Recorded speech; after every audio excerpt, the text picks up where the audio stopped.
నమస్తే మీరు చూస్తున్నది ఆర్బీ న్యూస్ నేను శృతి బులెటిన్ లో ముందుగా హెడ్లైన్స్ ఎన్నికలు ఎప్పుడొచ్చినా ప్రజలు టీఆర్ఎస్ ని ఓడగొడతారన్న BJP MLA Raja Singh exhibition society Nizam ఇచ్చిన గొప్ప వరమన్న మంత్రి హరీష్ రావు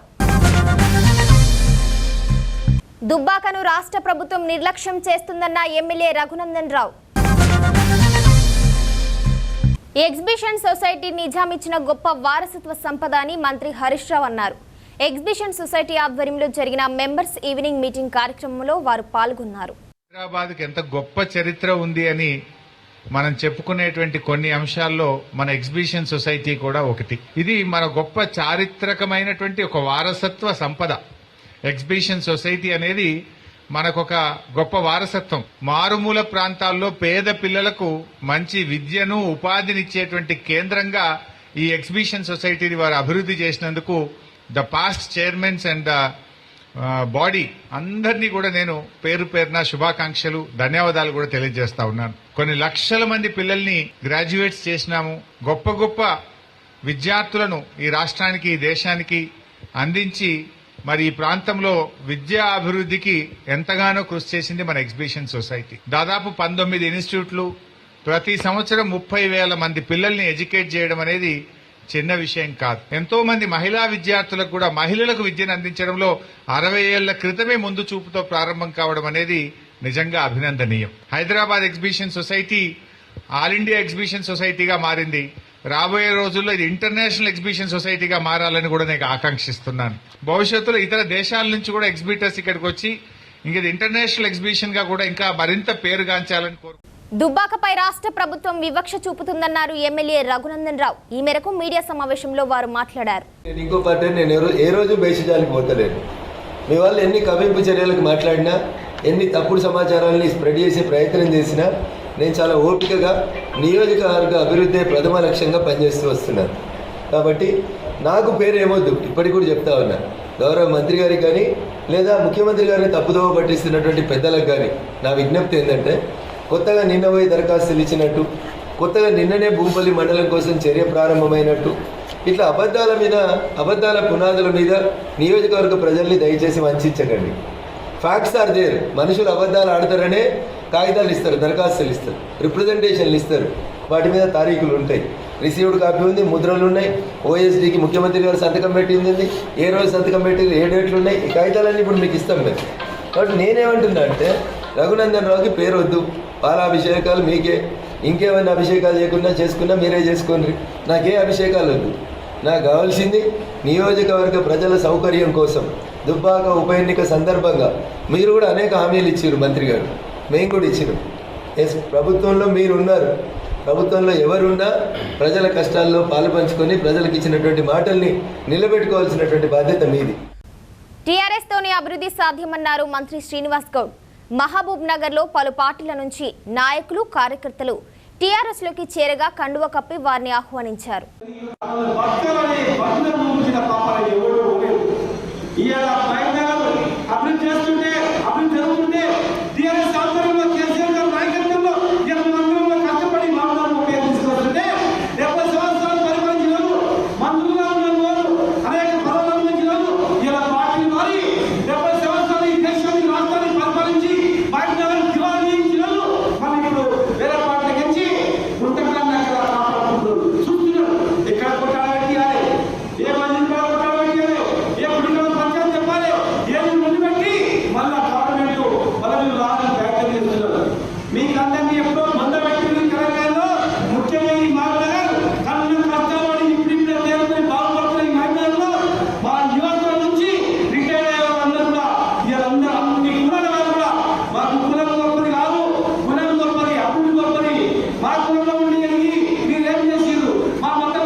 రాష్ట్రపతిగా తన పదవి కాలం ఎంతో సంతృప్తిని ఇచ్చిందని కోవింద్ అన్నారు. యువత చేతిలో భావి భారత నిర్మాణం భద్రంగా ఉంటుందన్నారు. कानपुर देहात जिले के परौख गांव के अति साधारण परिवार में पला बढ़ा वह रामनाथ कोविंद आज आप सभी देशवासियों को संबोधित कर रहा है। इसके लिए मैं अपने देश की जीवंत लोकतांत्रिक व्यवस्था की शक्ति को सत सत नमन करता हूँ। चूंकि मैंने अपने गांव का उल्लेख किया है, तो मैं इस बात का भी उल्लेख करना चाहूँगा कि राष्ट्रपति के कार्यकाल के दौरान अपने पैतृक गांव का दौरा करना और अपने कानपुर के विद्यालय में वयोवृद्ध शिक्षकों के पैर छूकर उनका आशीर्वाद लेना मेरे जीवन के सबसे यादगार पलों में हमेशा शामिल रहेंगे। इसी साल प्रधानमंत्री जी भी मेरे गांव परौंख आए और उन्होंने मेरे गांव की धरती का मान बढ़ाया। अपनी जड़ों से जुड़े रहना भारतीय संस्कृति की विशेषता है। मैं युवा पीढ़ी से यह अनुरोध करूंगा कि अपने गांव या नगर और अपने विद्यालयों तथा शिक्षकों से जुड़े रहने की इस परंपरा को आगे बढ़ाते रहें। प्यारे देशवासियों, आजकल सभी देशवासी आज़ादी का अमृत महोत्सव मना रहे हैं। अगले महीने हम सब भारत की आज़ादी की 75वीं वर्षगांठ मनाएंगे। हम 25 वर्ष की अवधि के उस अमृत काल में प्रवेश करेंगे जो स्वतंत्रता के शताब्दी वर्ष अर्थात 2047 में पूरा होगा। ये विशेष ऐतिहासिक वर्ष हमारे गणतंत्र के प्रगति पथ पर मील के पत्थर की तरह है। हमारे लोकतंत्र की ये विकास यात्रा देश की स्वर्णिम संभावनाओं को कार्य रूप देकर विश्व समुदाय के समक्ष एक श्रेष्ठ भारत को प्रस्तुत करने की यात्रा है। आधुनिक काल में हमारे देश की इस गौरव यात्रा का आरंभ ब्रिटिश हुकूमत के दौरान राष्ट्रवादी भावनाओं के जागरण और स्वाधीनता संग्राम के साथ हुआ। 19वीं शताब्दी के दौरान पूरे देश में पराधीनता के विरुद्ध अनेक विद्रोह हुए। देशवासियों में नई आशा का संचार करने वाले ऐसे विद्रोहों के अधिकांश नायकों के नाम भुला दिए गए थे। अब उनकी वीर गाथाओं को आदर सहित याद किया जा रहा है। 19वीं सदी के अंतिम तथा 20वीं सदी के आरंभिक वर्षों में नवीन जन चेतनाओं का संचार हो रहा था और स्वाधीनता संग्राम की अनेक धाराएं प्रवाहित हो रही थी। वर्ष 1915 में जब गांधी जी स्वदेश लौटे, उस समय देश में राष्ट्रीयता की भावना और भी प्रबल हो रही थी। अनेक महान जन नायकों की उज्जवल आकाश गंगा का जैसा प्रकाश हमारे देश को 20वीं सदी के आरंभिक दशकों में प्राप्त हुआ, वह विश्व इतिहास में अतुलनीय है। जहां एक और आधुनिक युग के एक ऋषि की तरह गुरुदेव रविंद्रनाथ टैगोर हमारी सांस्कृतिक विरासत से देशवासियों को फिर से जोड़ रहे थे, वहीं दूसरी ओर बाबा साहब भीमराव अंबेडकर समानता के आदर्श की ऐसी पुरजोर वकालत कर रहे थे जैसा अधिकांश विकसित देशों में भी दिखाई नहीं दे रहा था। तिलक और गोखले से लेकर भगत सिंह और नेताजी सुभाष चंद्र बोस तक, जवाहरलाल नेहरू, सरदार पटेल और श्यामा प्रसाद मुखर्जी से लेकर सरोजिनी नायडू और कमला देवी चट्टोपाध्याय तक, ऐसी अनेक विभूतियों का केवल एक ही लक्ष्य के लिए तत्पर होना मानवता के इतिहास में अन्यत्र नहीं देखा गया है। मेरे मस्तिष्क में और भी कई विभूतियों के नाम उभर रहे हैं, लेकिन मेरे कहने का तात्पर्य यह है कि स्वाधीन भारत की विभिन्न परिकल्पनाओं से संपन्न अनेक महान नेताओं ने भारत की स्वाधीनता के लिए त्याग और बलिदान के अद्भुत उदाहरण प्रस्तुत किए। इसमें कोई संदेह नहीं है कि स्वाधीनता संग्राम पर गांधी जी के परिवर्तनकारी विचारों का प्रभाव सबसे अधिक पड़ा और उस दौरान उन्होंने कोटि कोटि देशवासियों की जीवन धारा को नई दिशा दे दी। देवी और सज्जनों, लोकतंत्र के जिस पथ पर हम आज आगे बढ़ रहे हैं, उसकी रूपरेखा हमारी संविधान सभा द्वारा तैयार की गई थी। उस सभा में पूरे देश का प्रतिनिधित्व करने वाले अनेक महानुभावों में हंसाबेन मेहता, दुर्गाबाई देशमुख, राजकुमारी अमृत कौर तथा सुचेता कृपलानी सहित 15 महिलाएं भी शामिल थीं। संविधान सभा के सदस्यों के अमूल्य योगदान से निर्मित भारत का संविधान हमारा प्रकाश स्तंभ रहा है और इसमें निहित आदर्श चिरकाल से संरक्षित भारतीय जीवन मूल्यों का हिस्सा रहे हैं। संविधान को अंगीकृत किए जाने से एक दिन पहले संविधान सभा में अपने समापन वक्तव्य में डॉक्टर आम्बेडकर ने लोकतंत्र के सामाजिक और राजनैतिक आयामों के बीच के अंतर को स्पष्ट किया था। उन्होंने कहा था कि हमें केवल राजनीतिक लोकतंत्र से संतुष्ट नहीं होना चाहिए। मैं उनके शब्दों को आप सबके साथ साझा करता हूं। उन्होंने कहा था, हमें अपने राजनीतिक लोकतंत्र को एक सामाजिक लोकतंत्र भी बनाना चाहिए। राजनीतिक लोकतंत्र टिक नहीं सकता यदि वह सामाजिक लोकतंत्र पर आधारित न हो। सामाजिक लोकतंत्र का क्या अर्थ है? इसका अर्थ है जीवन का वह तरीका जो स्वतंत्रता, समानता और बंधुता को जीवन के सिद्धांतों के रूप में मान्यता देता है।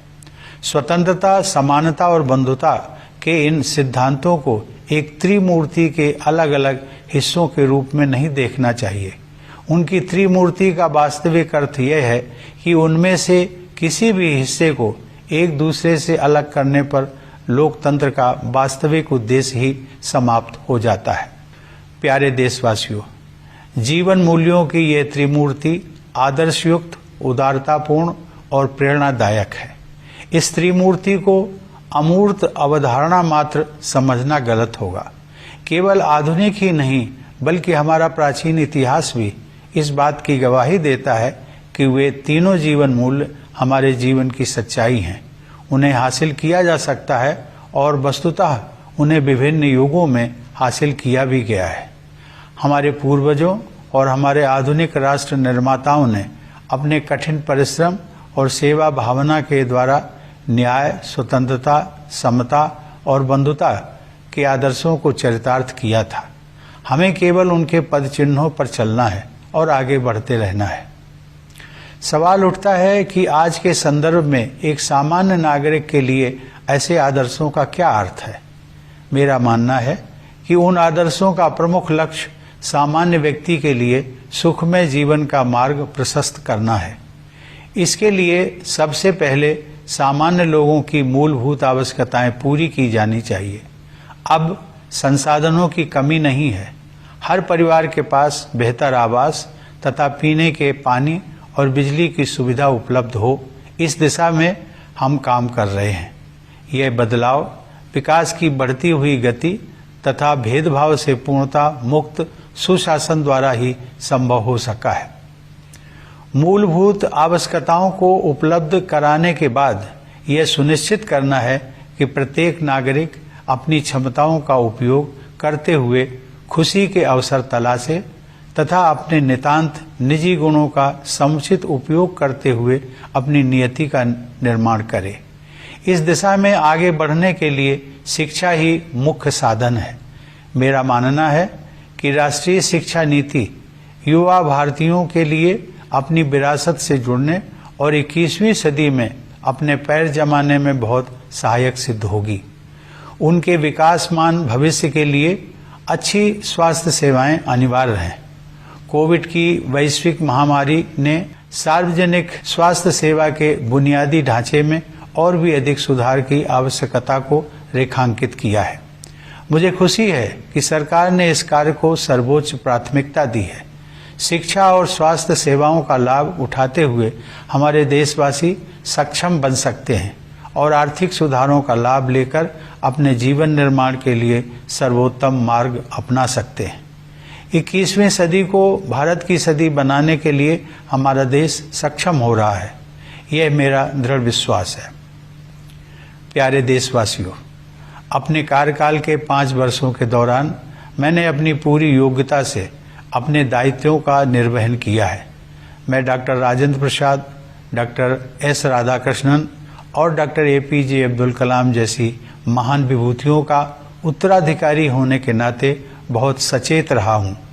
जब मैंने राष्ट्रपति भवन में प्रवेश किया था तब मेरे तत्कालीन पूर्ववर्ती श्री प्रणब मुखर्जी ने भी मेरे कर्तव्यों के बारे में मुझे बुद्धिमत्तापूर्ण सुझाव दिए।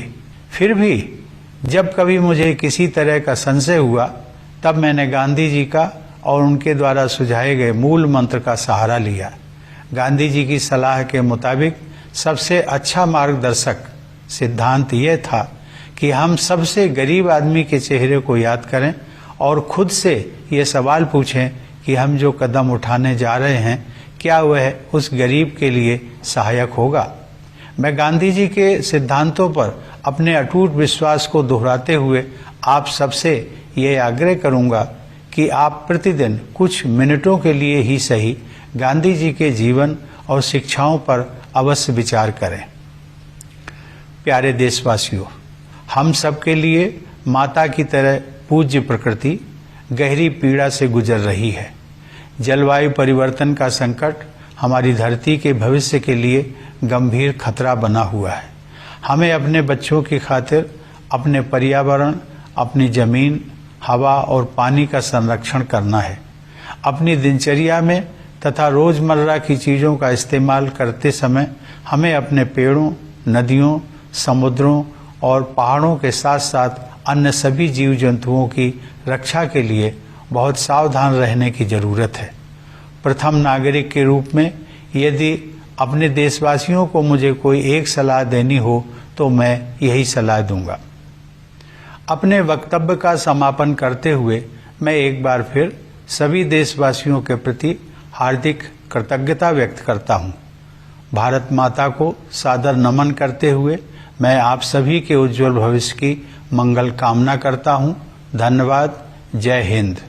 ఎరువుల ఫ్యాక్టరీలో ఉద్యోగాలు ఇప్పిస్తామంటూ రామగుండం ఎమ్మెల్యే కోరుకంటి చందర్ బంధువులు టీఆర్ఎస్ లీడర్లు లక్షల రూపాయల్లో వసూలకు పాల్పడ్డారని ఆరోపించారు బాధితులు. న్యాయం చేయాలంటూ నిరసన తెలిపారు. బొమ్మకంటి తిరుపతి గౌడ్ పాలకుర్తి మండల టీఆర్ఎస్ పార్టీ అధ్యక్షుడు తిరుపతి గౌడ్ నా దగ్గర 6,50,000 రూపాయలు అదనంగా తీసుకున్నాడు. ఆర్ఎఫ్సిఎల్లో ఉద్యోగం ఉందని చెప్పేసి నెలకు 25,000 రూపాయల దాకా జీతం వస్తుంది. అది మళ్ళీ మీరు చేయకుండా వేటలోకి అమ్ముకోవచ్చు, మళ్ళీ దాన్ని వేటలో పెట్టించుకోవచ్చు. ఒక 3-4 నెలల తర్వాత మీకు 40,000 జీతం అవుతుంది, 35,000 జీతం అవుతుంది అని చెప్పేసి అది కూడా ఎమర్జెన్సీ ఒకటే ఉన్నది. రేపు 2 లక్షలు కడితేనే ఆ పని మీకు ఉంటుంది. ఆ 2 లక్షలు కట్టినాక మళ్ళీ ఒక నెల లోపలనే మళ్ళీ కడవ పైసలు కడితేనే పాస్ ఇస్తాం, లేదంటే పాస్ ఇవ్వమని చెప్పేసి అప్పుడు ఉన్న ఈ పాలకుర్తి మండల అధ్యక్షుడు తిరుపతి గౌడ్ నా దగ్గర నుంచి 6,50,000 తీసుకోవడం జరిగింది. ఇప్పుడు నాకు పాస్ లేదు, పని లేదు, ఏమి లేదు. 6 లక్షల రూపాయలు అప్పు తెచ్చినా. నాకు రీసెంట్గా పెళ్ళి అయింది. నేను వడ్డీ తెచ్చి పెట్టుకున్నాక నాకు పని అయిపోయినాక నాకు డబ్బులు ఇవ్వని నేను అడిగితే నీకు పాస్ వస్తుంది, నువ్వు పని చేసుకోవాలి, నీ డబ్బులు ఇవ్వాలి, పోలీస్ స్టేషన్లో చెప్పుకుంటావా, ఎక్కడ చెప్పుకుంటావో అది నీ ఇష్ట ప్రకారంగా చెప్పుకోరు. మేము వ్యవసాయం చేసుకోవడంలో మా దగ్గర అన్ని లక్షలు మేము సింపుల్గా ఇడిచిపెట్టేంత స్టేజ్ మాకు లేదు.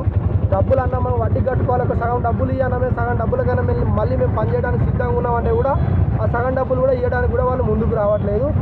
మీరు ఎవరితోటి చెప్పుకుంటారో చెప్పుకోర్రి, ఏమన్నా చేసుకోరు, మీద డబ్బులు ఇవ్వడానికి మేము సిద్ధంగా లేవు. మేము లేవు. ఆయన ఒక్కరి దగ్గర లేవు, నా నుంచి ఇంకొకరి దగ్గరికి వెళ్ళి ఆయన పేరు చెప్తాడు. ఆయన దగ్గరికి పోతే రేపు మాపు అని ఆయన అంటాడు. వీళ్ళు ఇట్లనే జరుపుకుంటారు. ఇలాంటి వాళ్ళు ఒక 450-500 మందిని ఒక్కొక్కరు 6 లక్షల నుంచి 10-12 లక్షల లోపు కట్టిర్రు. వాళ్ళు కొంతమంది సూసైడ్ కూడా చేసుకున్నారు. కాకపోతే దాన్ని ఇక్కడ దాకా రానియలే, చేయనియలే. ఇప్పటికి 1.5 సంవత్సరం అవుతుంది. అడ్డీలు కట్టలేక, అప్పులు కట్టలేక ఉన్నది లేని ఆయన తమ్ముకొని రోడ్ ఎక్కినాం. ఏదంటే ప్రభుత్వం మాకు చేయగలిగితే చేయండి, లేదంటే దీన్ని ఇంకా ముందు తీసుకుపోయి పెద్ద ర్యాలీ తీస్తాం, అసెంబ్లీ ముట్టడి చేస్తాం, ఎమ్మెల్యే కాంపౌండ్ ముట్టడి చేస్తాం. అమాయకమైనటువంటి యువకుల దగ్గర నుంచి దళారులు మేము లీడర్లము, ప్రజాప్రతినిధులము అని చెప్పి లక్షల రూపాయల డబ్బులు ఇవాళ కాజేయడం జరిగింది. కోట్ల రూపాయలతోటి ఇల్లులు కట్టుకున్నారు. వాళ్ళు వైభోగంగా ఉన్నారు దళారులు. ఇవాళ నడి రోడ్డు మీద యువకులను నడి రోడ్డు మీద తీసుకొచ్చిండ్రు. మీకు 25,000 రూపాయల జీతం వస్తుందని చెప్పిర్రు, క్వార్టర్ ఇస్తామని చెప్పిర్రు, పర్మనెంట్ ఉద్యోగం అని చెప్పిర్రు, అన్ని అలవెన్స్లు వస్తాయని చెప్పిర్రు. కానీ ఇవాళ తిప్పి కొడితే 400 రూపాయల జీతం కూడా లేదు. పత్తేర పోతే 600 రూపాయలు వస్తాయి రోజుకు. ఇవాళ కార్మికులకు మసిపూసి మారడు కాజేసి ఆస్తులు నిచ్చెనలు ఎక్కించి ఇవాళ నడి రోడ్డు మీద ఇవాళ అన్నమో రామచంద్ర అనే విధంగా తీసుకొచ్చే విధంగా చేసిర్రు. దళారులను మేము హెచ్చరిస్తూ ఉన్నాం. రాష్ట్ర ప్రభుత్వాన్ని కూడా మేము డిమాండ్ చేస్తూ ఉన్నాం. రాష్ట్ర ప్రభుత్వం ఈ విషయంలో జోక్యం కల్పించుకొని ఆ లక్షల రూపాయలు కొల్లగొట్టిన దళారుల దగ్గర నుంచి ఇప్పించి వాళ్ళు ఈ బాధితులందరూ కూడా న్యాయం చేయాలని చెప్పి మేము రాష్ట్ర ప్రభుత్వాన్ని డిమాండ్ చేస్తూ ఉన్నాం. లేని పక్షంలో రాష్ట్ర రోకాలు, ధర్నాలు, ర్యాలీలు, నిరసన సభలు మరియు అసెంబ్లీ ముట్టడి చేయడానికి కూడా మేము వెనకంజ లేవని చెప్పి ముందంజలో ఉన్నామని చెప్పి తెలియజేస్తున్నాం. యువకులు, రైతులు బర్రెలు అమ్ముకున్నారు, గొర్రెలు అమ్ముకున్నారు, ఇల్లు అమ్ముకున్నారు, జాగ అమ్ముకున్నారు. భార్య మెడలో ఉన్నటువంటి బంగారాన్ని కూడా ఇవాళ తాకట్టు పెట్టి కుదవబెట్టి పర్మనెంట్ ఉద్యోగం వస్తుందని చెప్పి ఆశపడి వాళ్ళు ఇస్తే ఇవాళ దళారులు మోసం చేసి ఇవాళ ఎవరు చెప్పుకుంటారో చెప్పుకో అని చెప్పి యువకులందరూ కూడా ఆత్మహత్య శరణమైందని చెప్పి వాళ్ళు భావిస్తూ ఉన్నారు. మేము ఆర్ఎఫ్సిఎల్ మజ్దూర్ యూనియన్గా వాళ్ళకు అండగా నిలుస్తాం. కార్మికులకు చివరి వరకు మేము వాళ్ళకు కొట్లాటలో వాళ్ళకు సహకారంగా ఉంటామని చెప్పి. కాళేశ్వరం ప్రాజెక్టులో ఎలాంటి లోపాలు లేవన్నారు మంత్రి నిరంజన్ రెడ్డి. ప్రతిపక్షాలు కావాలనే ప్రభుత్వంపై ఆరోపణలు చేస్తున్నారని మండిపడ్డారు. పుష్కలంగా నీళ్లు ఉన్న చోటనే ఇంజనీరింగ్ చేసి డిజైన్ని కాళేశ్వరం ప్రాజెక్టును ఒక అద్భుతమైనటువంటి ప్రాజెక్టు, కేంద్ర జల సంఘం వాళ్ళ యొక్క పరిభాషలో అండ్ ఇంజనీరింగ్ మార్వెల్, ఇంజనీరింగ్ మహా అద్భుతం అని ప్రశంసలు పొందినటువంటి కాళేశ్వరం ప్రాజెక్టు కేసీఆర్ కట్టిందంటే అది మాత్రం జీర్ణం కాదు. ఈ రాష్ట్రంలో ఉండేటువంటి కాంగ్రెస్ పార్టీ నాయకులకు, ఈ రాష్ట్రంలో ఉండేటువంటి బీజేపీ నాయకులకు అది మింగుడు పడదు, రుచించదు. వాళ్ళు వాళ్ళ కాలంలో చేయలేనటువంటి ఒక గొప్ప మేలు తెలంగాణకి వాళ్ళ కేసీఆర్ చేస్తూ ఉంటే అది ఏ రకంగా కూడా వాళ్ళకి జీర్ణం కాదు. తెల్లారితే పొద్దుముగితే ఏడుపులు పెడబొబ్బలే తప్ప గోదావరిలో ఇటీవల వచ్చినటువంటి వరదల కంటే వీళ్ళ కన్నీటి వరద ఎక్కువైపోయింది. అది భరించడం మహా కష్టం అయిపోయింది. అక్కసుకు వాళ్ళకుండే ఆ కసికి వాళ్ళకుండే విద్వేషానికి కూడా అవధులు లేవు, పరిధులు లేవు. శృతిమించి ఇంత దుర్మార్గంగా ఒక సొంత ప్రాంతానికి ఒక గొప్ప ప్రయోజనం జరుగుతుంటే ఇంత ఈర్షను, ఇంత విషాన్ని వెదజల్లేటువంటి వాళ్ళు బహుశా లోకంలో ఉండరేమో. ఇక్కడ చాలా బాధ అనిపిస్తుంది. కాళేశ్వరం ప్రాజెక్టు ద్వారా ఒక ఎకరానికి నీరు రాలేదని ఒకటి మాట్లాడతారు. కాళేశ్వరం ప్రాజెక్టుకు మొత్తం ఇప్పటిదాకా ఖర్చు అయినటువంటిదే 95,000 కోట్ల రూపాయలు లోపుంటే 2 లక్షల అవినీతి జరిగిందని ఒకటి మాట్లాడతారు. ఎన్నికలు ఎప్పుడొచ్చినా ఎదుర్కోవడానికి బీజేపీ పార్టీ సిద్ధంగా ఉందని ఎమ్మెల్యే రాజసింగ్ అన్నారు. నిజామాబాద్ జిల్లాలో జరిగిన పల్లెగోస బీజేపీ భరోసా యాత్రలో పాల్గొని వారు మాట్లాడారు. కళ్యాపూర్ చౌరస్తాలో ఈ గ్రామంలో ఒక్క రోడ్డు కూడా ఈ మొత్తం బోధన్ నియోజకవర్గంలో దాదాపు 4 days నుంచి గల్లీ గల్లీ గ్రామం మీద తిరుగుతున్న ఒక్క రోడ్డు కూడా బాగలేదు. ఇవాళ ఒక చౌరస్తా చూస్తే రోడ్డు తక్కువ, గుంతలు ఎక్కువ. అదే గుంతల్లో వరి కూడా నాటినం. సిగ్గు రావాలి లోకల్ ఎమ్మెల్యేకి, గతంలో ఉన్న ఇక్కడ నాయకులకి సిగ్గు రావాలి. ఇవాళ అభిషేక్ కార్యక్రమంలో అది ఇది చేస్తున్నారు కదా, అది మా భయంకే మీరు జిల్లా డిక్లేర్ చేసినారు. మేము ఇవాళ బోధనలో తిరుగుతున్నాం కదా, దానివల్లనే మండలం మీరు డిక్లేర్ చేసినారు. ఇవాళ మా భయంకి మీ ముఖ్యమంత్రి భయపడి ముఖ్యమంత్రి చాతగాని ముఖ్యమంత్రి 1 సంవత్సరంలో ఎలక్షన్ పెడతారా, 2 సంవత్సరాల్లో ఎలక్షన్ పెడతారా, కరెక్ట్ సమయంలో ఎలక్షన్ పెడతారా చెప్పలేము. కానీ మీరు నెక్స్ట్ టైం ప్రజల్లో ఓటు అడగడానికి మీకు హక్కు లేదు. బీజేపీ పార్టీలో చేరుతున్నట్లు వస్తున్నటువంటి వార్తలపై స్పందించారు కాంగ్రెస్ ఎమ్మెల్యే కోమిరెడ్డి రాజగోపాల్ రెడ్డి. ఈ మేరకు మీడియా సమావేశం ఏర్పాటు చేసి మాట్లాడారు. ప్రజల అభిష్టం మేరకే తాను పార్టీ మారుతున్నానన్నారు. కొంతమంది తీసుకున్న తప్పుడు నిర్ణయాలతో కాంగ్రెస్ పార్టీ బలహీనపడిందన్నారు. ఇది నమస్తే తెలంగాణ పేపర్లో కోమటిరెడ్డికి బీజేపీ తీర్థం, ఉప ఎన్నికలు వస్తాయి మునుగోడులో అని నమస్తే తెలంగాణ పేపర్లో. అది మొన్న మార్నింగ్ అనుకుంటా. నేను మొన్న ఈ తొలి వెలుగు రఘుకి మొన్న మాట్లాడినప్పుడు చెప్పడం జరిగింది. ఆయన ఇంటర్వ్యూ చేస్తే ఆడియోలో ఎస్ అమిత్ షాని కలిసిన మాట వాస్తవం. నేను పార్లమెంట్లో మాజీ పార్లమెంట్ సభ్యునిగా సెంట్రల్ హాల్ పోయినప్పుడు నా మిత్రుడు జార్ఖండ్ ఎంపీ నిషికాంత్ దుబే ద్వారా పోయి పార్లమెంట్ ఆఫీసులోనే బహిరంగంగా అందరి ముందు అమిత్ షా గారితో మాట్లాడడం జరిగింది.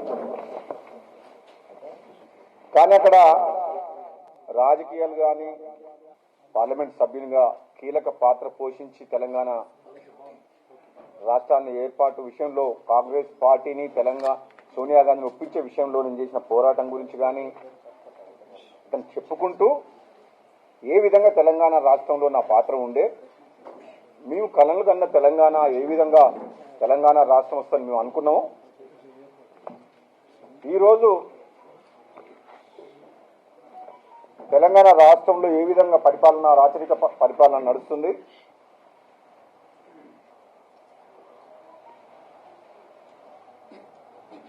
₹17,000 కోట్ల సర్ప్లస్ బడ్జెట్ తోటి తెలంగాణ రాష్ట్రం హైదరాబాద్ నగరంగా ఏర్పడిన తర్వాత 4 లక్షల కోట్ల అప్పులకు దిగజారి సమయానికి జీతాలు ఇవ్వలేని పరిస్థితి ఏ విధంగా ఉంది అనే అంశం మీద డిస్కషన్ చేసింది. కానీ ఇక్కడ మన ముఖ్యమంత్రి గారు కేసీఆర్ తన సొంత మీడియా పేపర్లో నమస్తే తెలంగాణ కేవలం నమస్తే తెలంగాణ తప్పితే ఎక్కడ రాలేదు కదా వార్త. 21వ తారీఖు నాడు అదొక్కటే పేపర్లో రాజీనామా చేస్తున్న ఉప ఎన్నిక వస్తున్న అమిత్ షా భేటీ అని వేసి ఎన్నో సంవత్సరాలుగా అడుగుతున్న గట్టుపల్లి మండలం అసెంబ్లీ సాక్షిగా మాట్లాడిన పర్సనల్ కలిసి రిక్వెస్ట్ చేసిన ఇవ్వకుండా వెంటనే ఇస్తానని చెప్పేసి అక్కడ ఉన్న సర్పంచ్ని టీఆర్ఎస్ పార్టీ కండవ ఒప్పుకోమని చెప్పి ఎన్నిక వస్తుందన్న ఉద్దేశంతో ఇంటెలిజెన్స్ పోలీసులని మునుగోడు నియోజకవర్గం పంపి కులాల వారీగా మతాల వారీగా గ్రామాల వారీగా నాయకులు వాళ్ళ హిస్టరీ అదంతా అరే ఎందుకు ఇదంతా చేస్తున్నా నాకు అర్థం కాలేదు. మీ అందరికీ తెలుసు నేను ఇంటర్వ్యూ ఇచ్చినప్పుడు కూడా చెప్పిన అమిత్ షా గారిని మర్యాదపూర్వకంగా కలిసడం జరిగింది కానీ రాజకీయాలు కానీ రాజీనామా గురించి మీరు మాట్లాడలేదని చెప్పేసి ఇప్పుడు కూడా మళ్ళీ చెప్తున్నా.